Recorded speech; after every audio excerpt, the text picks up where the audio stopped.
And we're live. Hello everybody and welcome back to the coolest dog training channel right here on YouTube. I'm Tom Davis. Welcome to my live stream.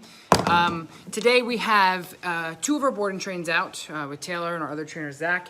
What we're going to do is I'm just going to walk you through the process because I thought we were doing this. I said, hey, let's grab this. Basically, I'm going to teach you how we manage dog reactivity on the leash.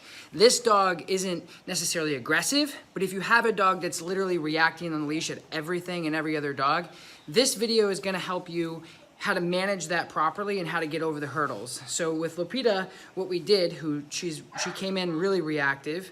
What we did is we taught her how to focus on the handler.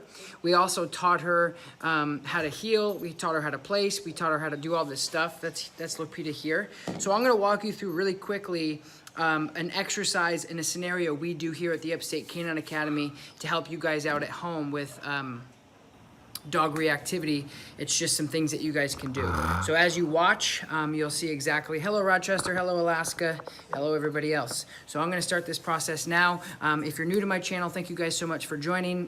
Consider subscribing to my channel, liking this video, and if you guys are just joining this video live, tell me where you're from so I can say hello, hello Hawaii. Here we go.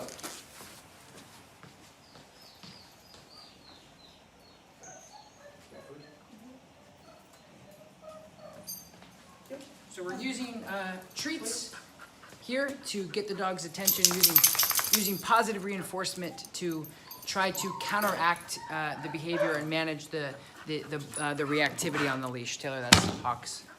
Yep. Stay, my love. Good, Lupita. Stay. Good.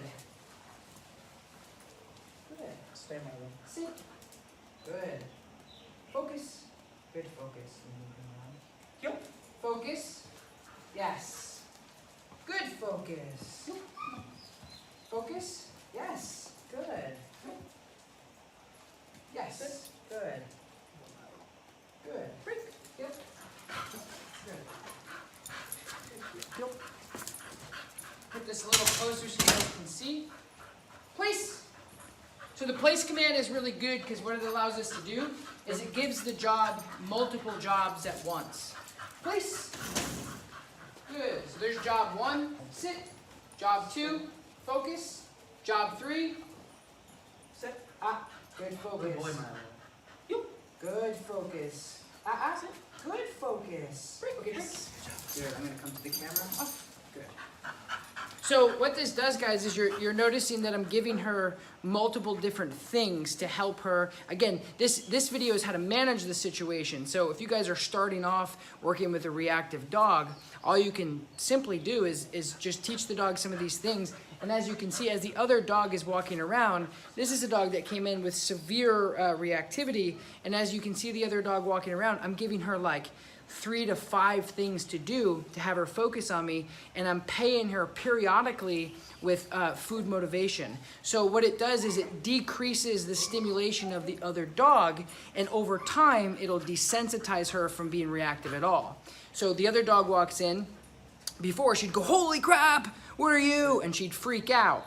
Now what we're doing is we're saying, hey, there's a dog, and every time there's a dog around, something really good happens. You get paid, I give you a job, and so we're making this experience to be a more positive thing than anything. And she's been here for a week or so, so she's just really started our program. I'm really, really excited about continuing her education moving forward. So I'm gonna do this again just to show you guys a really easy exercise to start managing dog reactivity on the leash. Okay, feet to heel. Good heel. Good girl. Good heel. You're gonna sit. Yes, good. Focus on me. Good focus. Good heel. So she's disengaged off of the other dog. Place. Good. Sit. Getting a little closer. Good sit. Stay. Yes. Good sit. Good sit. Heel. Stay. Good one, Milo. Good. Good. Sit. So you guys can tell she's getting overstimulated about the other dog. You can tell in her tail. You can tell in her breathing. So I'm going to go and get a little bit closer each time to her so you guys can see how I do this process. Okay, break. So what I'm doing is I'm feathering her in. So I'm not just going completely in. What I'm doing is I'm feathering her in very lightly. So I'm gonna show you that process of how I would do that. I'm gonna get my camera situated, yeah. Okay, so as I get closer, you'll notice her stimulation off. An excited dog. You'll notice her stimulation will get higher. Heel. Stay. Good one, Milo. Good heel. Good heel. Good. Repeat it, sit. Yes, good. Yes. Focus. Good. Good. Heel. Good. Give him a break. Good. Break. Yes. So that was a big moment there because what happened was, hi, sweetheart.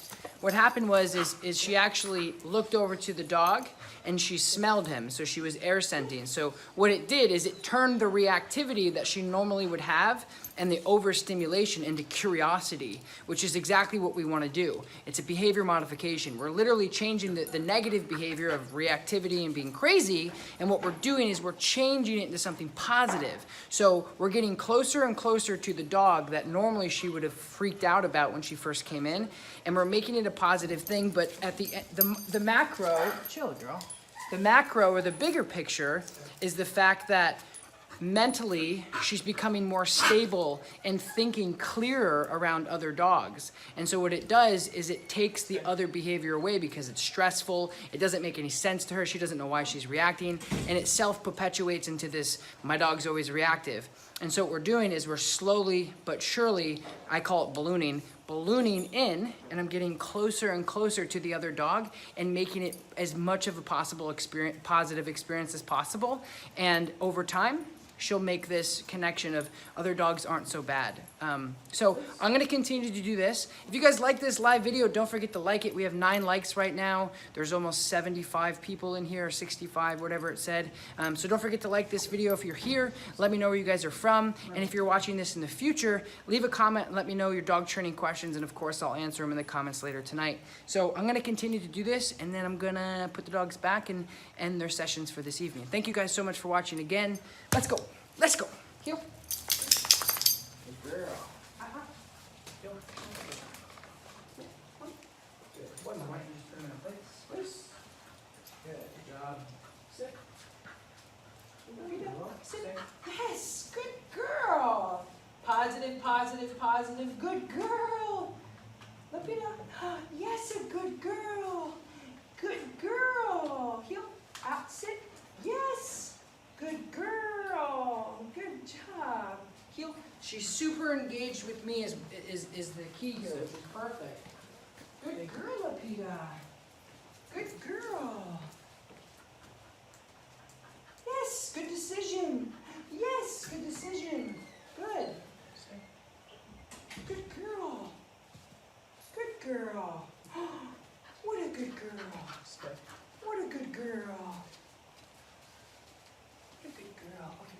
Good, yeah, let me take her for a second.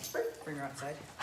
So the main thing here, guys, is for you guys to understand is that the reward-based system that I was doing, and of course, watch this, on a huge explosion, just kidding, but that would happen to me. But anyway, so the main thing I want you guys to understand during this process is when I reward her, this is key. When I reward her, I'm only rewarding her, if you watch the video back, once in a while. I'm not rewarding her continuously because I don't want to take away completely of the situation, because if I completely take her focus through a food drive, so a dog that has food drive is a dog that really loves food, really gets excited about it. If I take her attention onto the food, I also need her to be present. So I don't want to completely have her be obsessed with the food. So I'm only giving her food once every maybe 5 or 6 commands or more. So that's very important to understand through this process, is I'm not bribing her through with food. I'm rewarding her with food when she actually completes the task of looking at the dog and then looking back at me. Yes, but once every maybe 5 times, I'll actually give her a tiny piece of, like literally, I'll show you guys really quick, like literally like this tiny piece of food. So you don't want to reward her over and over and over again with food reward, but you can praise the heck out of her every single time she decides to make a better decision around a dog that she normally would be super reactive to. And judging by the behavior I'm seeing, my professional opinion is Lupita is very, very overly stimulated around other dogs, and she just doesn't know how to maneuver that. And so what I have to do is I have to navigate her through the process to really teach her how to make better decisions around other dogs and to be calmer and to be more relaxed and making the entire experience super, super positive. Yeah, you're seeing me live, yay. So anyway, I just wanted to, we've been super, super busy. I was on the road for 5 weeks. I came back, I flew to LA, I come back, and then I'm flying to Kansas City this weekend, and then I'm coming home, and then I'm going back to LA, and So anyway, a lot of stuff going on. I hope you guys are so well. Thank you guys so much for the support here on YouTube. I'm Tom Davis, America's Canine Educator. If you haven't yet, like this video, let me know where you're from, and if you have any dog training questions. And of course, if you like this video and it brought you any value at all, consider subscribing to my channel. Thank you guys so very much. I will talk to you next time. Peace.